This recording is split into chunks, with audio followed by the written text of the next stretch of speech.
Allez, c'est parti pour les notes des joueurs de l'équipe de France. Pour tout vous dire, ça va pas faire lourd. Areola 4. Moi, je fais partie de ceux qui se demandaient ce qu'il faisait là. Compte tenu du fait qu'il joue pas à West Ham. Voilà. Je n'ai pas trouvé qu'il respirait la sérénité, mais sa responsabilité ne peut pas être engagée sur les deux buts. Pavard, bon, il paraît qu'il aime pas jouer piston et qu'il préfère jouer stopper droit. De toute façon, dans les deux positions, il a été lamentable. Techniquement, hors du coup, ça vaut 3 max. Upamecano 2, un désastre. Un désastre technique, un désastre sur ses appuis défensifs. Le nombre de fois où il s'est fait prendre par un contrôle orienté des Danois, c'est hallucinant. Lui, c'est à vraiment se demander s'il a sa place, quoi. Vraiment, quoi.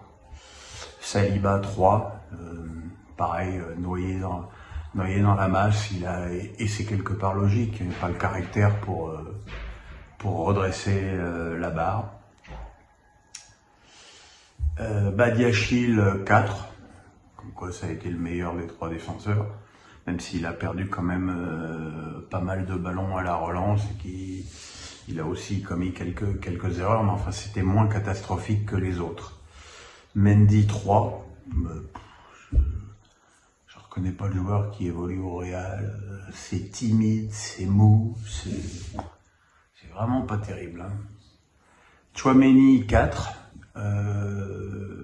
comme l'équipe de France, il a très bien débuté, et puis il a été emporté par la houle danoise, et il s'est mis au plus faible niveau de ses coéquipiers. C'est un coup d'arrêt pour lui. Kamavinga 2, un désastre. Même dans la bonne période des Bleus, je trouvais que c'était sans tranchant, sans caractère, et puis dès que les Danois ont commencé à secouer le cocotier, il a été totalement inexistant et aspiré. Griezmann 4. C'est bizarre le sentiment avec Griezmann, parce que j'ai l'impression qu'avec les ballons qu'il a eu, il n'a pas été mal. Voilà. Mais le problème, c'est qu'il en a eu trop peu. Et que lors de la bonne période danoise, les 3 de devant étaient totalement coupés du reste de l'équipe. Ce qui, évidemment, pose un problème. Giroud 3.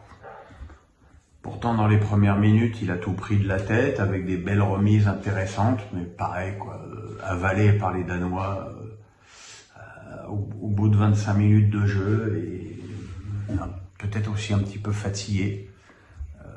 Voilà. Mbappé 3.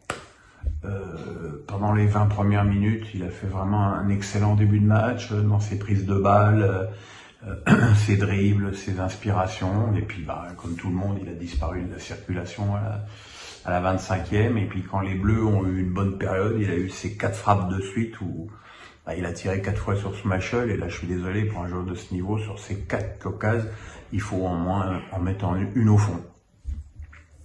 Voilà, sinon à la mi-temps, il y a Klose qui est rentré, et, ouais, 4. C'est pas lui qui allait révolutionner le jeu de l'équipe de France, hein, donc voilà, c'est pas brillant, c'est la vie, mes amis.